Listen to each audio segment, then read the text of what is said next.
Segundo ano do ensino médio, tudo bem com vocês? Segundo ano, que saudade de vocês, gente. Tomara que a gente volte o mais rápido possível. Bom, essa segunda semana da nossa apostila volume... Essa segunda semana não.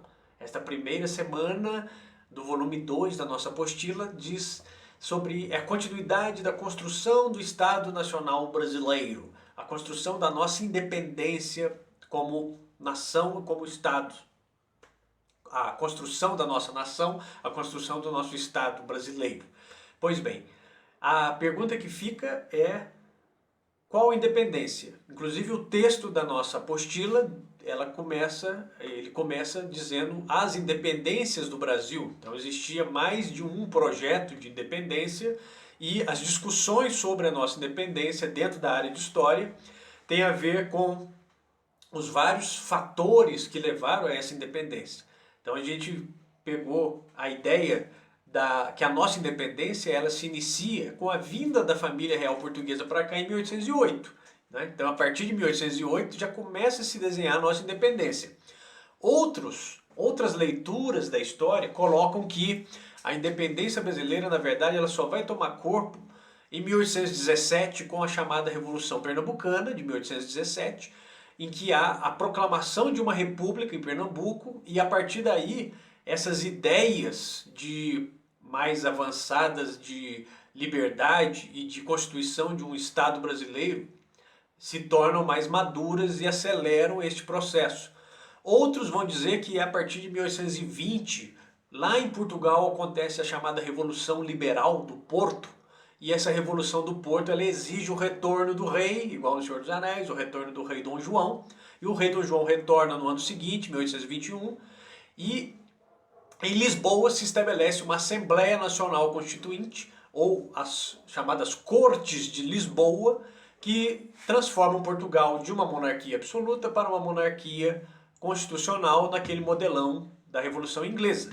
Só que as Cortes de Lisboa, elas exigem, além do retorno do rei Dom João, o retorno também de seu filho, o príncipe regente Dom Pedro, que estava aqui no Rio de Janeiro, e algumas propostas, inclusive mais sérias, colocavam a recolonização do Brasil, ou seja, tirar do Brasil colônia, tirar do Brasil que já não era mais colônia, era o Reino Unido de Portugal e Algarves, tinha sido elevada a condição, então eles queriam o retorno a uma condição de colônia deste nosso glorioso país. Então, esses momentos, 1808, 1817, 1820, são momentos decisivos em que existem várias leituras sobre a importância na independência brasileira e o papel de Pedro, que seria o nosso Dom Pedro I. E aí a pergunta é, o que levou Dom Pedro a proclamar a independência do Brasil em 7 de setembro de 1822? O que levou Dom Pedro a fazer isso? Existia a exigência das Cortes de Lisboa que ele voltasse a Portugal, e aí existe uma das célebres frases dele, né, de que as Cortes de Lisboa querem nos reescravizar, querem nos escravizar novamente. Então, o que tipo de escravidão é essa, que tipo de situação é essa que as Cortes de Lisboa queriam fazer o Brasil retornar? Né? Sendo que o Brasil ficou no meio de um caminho, não era nenhum Estado independente, com a vinda da família real, mas também não era mais colônia. Então não havia ainda uma definição, afinal de contas, da situação brasileira. E a partir de 7 de setembro de 1822, nós temos uma definição, que aí é uma ruptura definitiva com o poder português, o poder da metrópole portuguesa nesse território, não sem dificuldades, porque em várias áreas da América Portuguesa não houve esse reconhecimento do 7 de setembro. No entanto, tem a sua importância histórica como este momento da formação, aí, né, uma formação do Estado Nacional Brasileiro, e a partir da formação do Estado Nacional Brasileiro, a formação de uma identidade nacional brasileira. Lembra que na última videoaula da nossa semana 4, da apostila 1, a gente falou um pouco da diferença entre Estado e nação e a definição entre Estado e nação.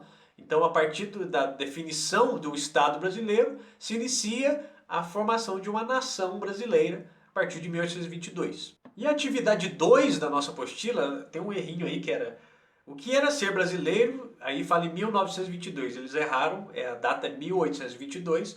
Então, o que era ser brasileiro em 1822? Essa é a pergunta da atividade 2 da nossa apostila. E fala um texto, um artigo do Revérbero Constitucional Fluminense, um jornal muito importante na época. E este jornal se coloca, já adiantando, para ajudando um pouco, né, como a favor desta independência da América Portuguesa, né, a independência do Brasil. Você coloca a favor da independência do Brasil, ainda que neste trecho de uma maneira moderada. De maneira moderada porque ele coloca no início, eu não quero uma Constituição no sentido de ligar novamente a Portugal.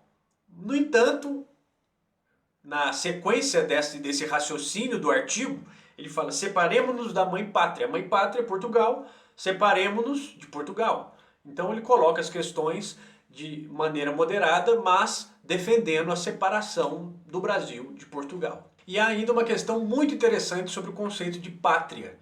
Pátria, antes, ao longo da história, na antiguidade, até